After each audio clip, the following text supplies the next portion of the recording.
Film के start में हम एक आदमी को देखते हैं जिसका नाम डेमन नोकी है, जो एक खुफिया कारखाने पर पहुंचता है ताकि अपने गैंगस्टर बॉस से मुलाकात कर सके। बॉस नाराज होकर गैंग में काले भेड़िए का बताता है। डेमन बेगुनाह बनने की कोशिश करता है, लेकिन बॉस ने उसकी हकीकत यानी अंडर कवर पुलिस एजेंट होने का सबूत देता है और उसे पकड़ लिए जाने पर उसने हैचमैन की गन पकड़ ली और अपनी गैंगस्टर स्किल से तमाम गैंग और बॉस को शिकस्त दे देता है। बॉस मरने से पहले उसे बताता है कि जब उसने उसके बारे में जाना तो उसकी बीवी का पता लगाया था। डेमन डर कर फौरन घर वापस भागता है जहां उसकी बीवी को बेरहमी से मार दिया गया है। अगली सुबह हम एक हाई स्कूल में टीचर साइमन को देखते हैं जिसे अपने स्टूडेंट्स की बहुत परेशानी है क्योंकि ड्रग्स का बेजा यूज ने पूरे स्कूल पर काबू पा लिया है। एक सुबह साइमन को दिखने को मिलता है कि उसका एक स्टूडेंट कुछ दिनों से क्लास में नहीं आया। वो गायब लड़का ड्रग्स की एक ज्यादा मिकदार इस्तेमाल करने की वजह से मर गया है। साइमन ये समझता है कि हालात बहुत ज्यादा खराब हो चुके हैं, इसलिए अपने करीबी दोस्त डेमन से मदद के लिए कॉल करता है, मगर उस वक्त डेमन फोन नहीं उठाता क्योंकि अपनी बीवी की डेथ के बाद वो बहुत ज्यादा उदास हो गया है। उसने अपनी प्रोफेशनल एजेंट की नौकरी छोड़ दी है और सिर्फ घर पर नशे में दिन गुजारता है। मगर जब उसने अपने दोस्त की वॉइस मैसेज सुना तो उसने फैसला किया कि उसके पास जाना चाहिए। जब वो अपने दोस्त के घर पहुंचता है तो साइमन खाने के दौरान उसे सब कुछ बताता है, तो डेमन यह कहकर इनकार कर देता है कि वो बिजी है। उसके बाद वो एक स्टोर से शराब खरीदने जाता है, मगर वहां 3 लड़के जो उसके वॉलेट चुराने की कोशिश करते हैं। पहले वो उनसे वापस करने को कहता है, लेकिन वो वॉलेट देने से इनकार कर देते हैं, पर वो उनसे लड़ता है और उनको मारने के बाद अपना वॉलेट वापस ले लेता है। और दूसरी तरफ साइमन अपने घर से बाहर निकलकर उसी गोदाम जाता है जहां गैर कानूनी ड्रग्स तैयार होती हैं, मगर जैसे ही वो दरवाजे तक पहुंचता है वो धर लिया जाता है। अगले दिन डेमन को न्यूज सुनकर उठना पड़ता है कि साइमन गोदाम में मरा हुआ मिला है और वो ड्रग्स बनाकर स्कूल में स्टूडेंट्स को बेचता था। चंद दिनों तक अफसोस से रहने के बाद डेमन अपने दोस्त के कत्ल का बदला लेने का फैसला करता है, जिसमें उसको पुराने साथी की जरूरत होती है। एक फौजी अफसर राजी करता है, डॉक्यूमेंट जमा करके जॉब के लिए अप्लाई करता है। टीचर के तौर पर स्कूल के प्रिंसिपल से मुलाकात के लिए जाता है, लेकिन स्कूल का स्टाफ यह जॉब न करने का कहता है। उनकी बातचीत जल्द ही प्रिंसिपल लेजिक के आने से खत्म होती है, जो उसे नौकरी देने पर राजी होता है क्योंकि उसने डेमन को सिक्योरिटी टीम का बताया था। अगले दिन से डेमन को टीचिंग के लिए कहा जाता है, लेकिन नेक्स्ट डे स्टूडेंट्स का बिहेवियर रूड होता है। डेमन उसके बावजूद स्टूडेंट्स को कंट्रोल करता है। उनमें से एक स्टूडेंट फ्रॉग बहुत जिद्दी है कि वो अपने नए टीचर की बात नहीं सुनता, जिसकी वजह से स्कूल की सिक्योरिटी का इंचार्ज यानी चमलेस्की उसे क्लास से बाहर निकाल देता है। उसके बाद एकता अपनी गाड़ी की तरफ पार्किंग लॉट में जाती है जहां अचानक फ्रॉग और उसके साथी अपना बदला लेने आ जाते हैं। फ्रॉग उससे पहले हमला करता डेमन और एक हैरी नामी टीचर वहां आ जाते हैं। डेमन फिर लड़कों के साथ हाथापाई स्टार्ट कर देता है और उसको आसानी से सबक सिखाता है। एकता डेमन का थैंक्स कहती है क्योंकि उसने उसे बचाया है। उसके बाद स्कूल के लड़के फ्रॉग को अपने बॉस के पास लाते हैं, जो स्कूल में ड्रग्स सेल करने वालों का हिस्सा है।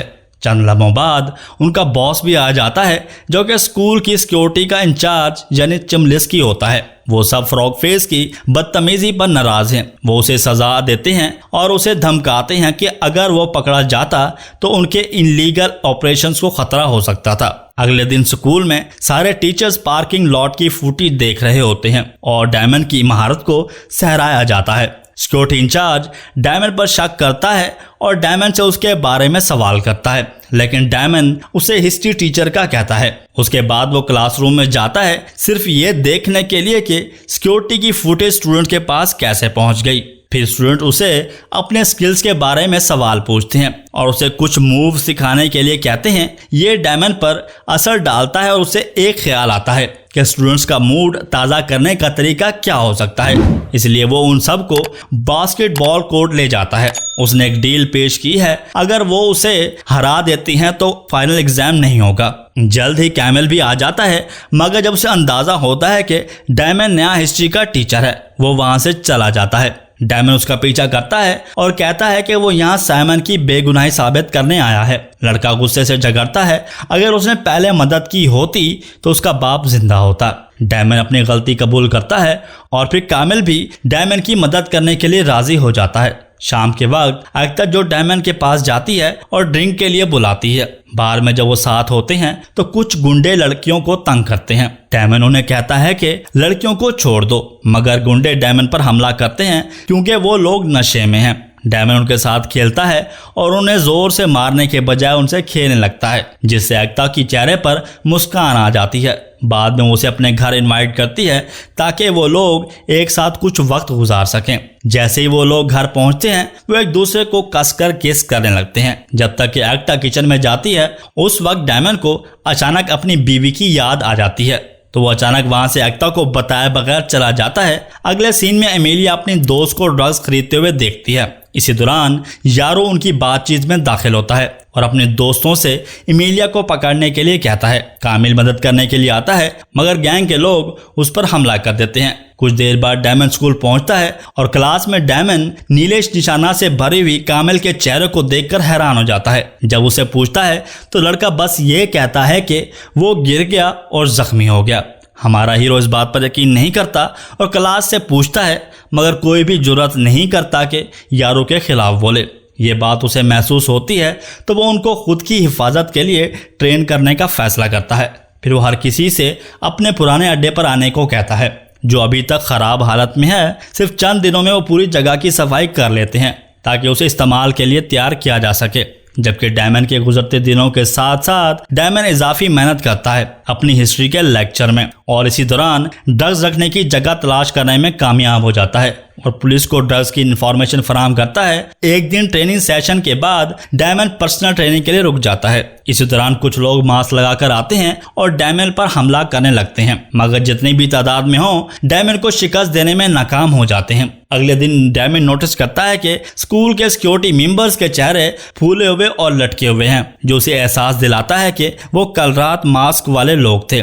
यारो चमलिस्की को बताता है कि उसे डायमंड को छुटकारा दिलाने और उनके बिजनेस को बचाने का एक तरीका है। उसी रात यारो और उसके साथी एमिलिया के घर में दाखिल होते हैं और उससे कहते हैं कि वो डायमंड पर इल्ज़ाम लगाने में मदद करे। जब वो इनकार करती है तो उसे बारों से पकड़कर मारता है और कत्ल करने की धमकी देता है। अगली सुबह डायमंड स्कूल पहुंचता है तो स्कूल के टीचर्स और स्टूडेंट्स हॉल में जमा हो रहे हैं। लेजिक डायमंड पर एमिलिया की ट्रेनिंग के दौरान जबरदस्ती करने का इल्ज़ाम लगाता है, जिसकी वजह से उसे लेक्चर्स देने से मना कर दिया जाता है जब तक मामला हल नहीं हो जाता।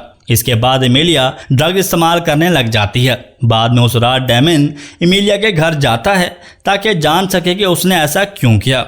एमिलिया कहती है कि उसे यारो की धमकी मिली थी, लेकिन जब वो मजीद बात करने लगता है तो उसका बाप गुस्से से कमरे में दाखिल होता है और उसे बाहर जाने को कहता है। उसके बाद डायमंड फ्रॉग से मुलाकात करने अस्पताल में जाता है और कोशिश करता है कि लड़के को राजी करे ड्रग्स डीलर के बारे में पता लगा सके।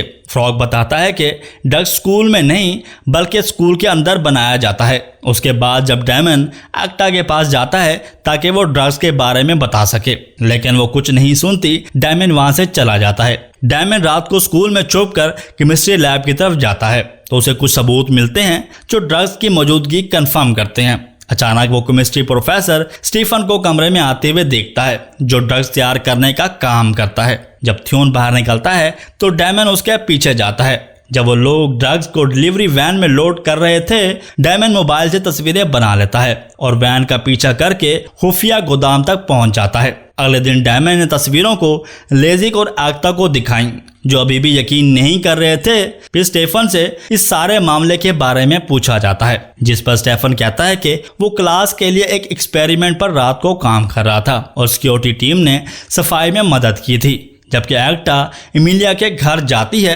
ताकि असली हकीकत जान सके, क्योंकि उसे महसूस हो रहा था कि कुछ न कुछ गलत है। इसके दौरान डायमंड ने उस स्कूल की सिक्योरिटी कैमरों का जायजा लिया और वो समझ गया कि कैमरों की फुटेज एडिट की हुई है। अब वो अंदर से टूटने लगता है क्योंकि उसे लगता है कि वो अपने प्लान में नाकाम हो रहा है। इसके बाद एकता डायमंड के घर आकर उसे माफी मांगती है कि उसने उस पर यकीन नहीं किया था। फिर डैमन अपने से रिलेटेड सारी बातें शेयर करता है जो स्कूल ज्वाइन करने से पहले था। ये सब जानने के बाद एकता फैसला करती है कि वो उसकी मदद करेगी और वो दोनों एक दूसरे को किस करते हैं और स्टेफन के पास जाते हैं और ड्रग्स के बारे में पूछते हैं, मगर वहां चिमलिस्की अपनी मोटरसाइकिल पे आकर स्टेफन को गोली मारता है जिससे वो मर जाता है। अगले दिन प्रिंसिपल एकता को साइमन की अलमारी साफ करने के लिए कहता है। अलमारी में एकता को गोदाम का नक्शा मिलता है। बाद में डैमन के स्टूडेंट्स वापस आ जाते हैं क्योंकि उन्होंने एमिलिया से सच्चाई जानी होती है, मगर जब डैमन को एकता का फोन आता है तो उसे एमिलिया पर हमले की खबर देती है जिसकी वजह से एमिलिया कोमा में चली गई है। जब सब अस्पताल पहुंचते हैं तो एकता वही नक्शा डैमन को दिखाती है और दोनों उस वेयर हाउस की तहकीकात करने का फैसला करते हैं बगैर ये जानने की उस वक्त चिमिलिस्की की नजर उन पर है। जब उस जगह पर पहुंचते हैं तो उन्हें गैर कानूनी ड्रग्स मिलता है जो मार्केट में जाने के लिए तैयार है। कुछ देर बाद चिमिलिस्की और उसके साथी उन्हें घेर लेते हैं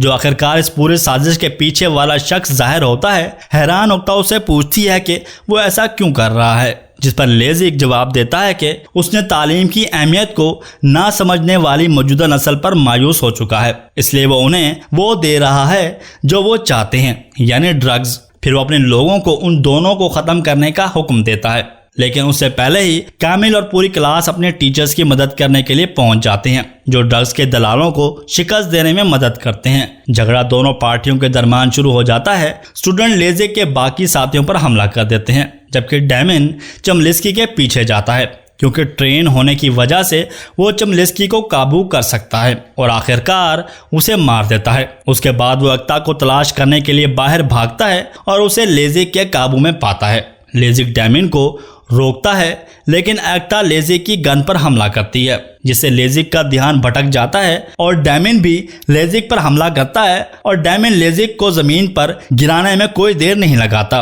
फिर डैमन ने समझा कि खतरा खत्म हो गया है और एकता की तरफ तवज्जो दी, लेकिन लेज़िक उठकर अपने मोजे से दूसरी बंदूक निकालकर डैमन के कंधे पर गोली मारता है, लेकिन दूसरी गोली चलने से पहले ही कैमिल क्रेन में आकर लेज़िक पर खिलौनों की एक कंटेनर डाल दिया जिससे लेज़िक जिंदा नहीं रहता। उसके बाद पुलिस वहां आ जाती है और असल कसूरवारों को अरेस्ट कर लिया जाता है जिससे सिमोन के इल्जामात हटा दिए जाते हैं और मूवी खत्म हो जाती है।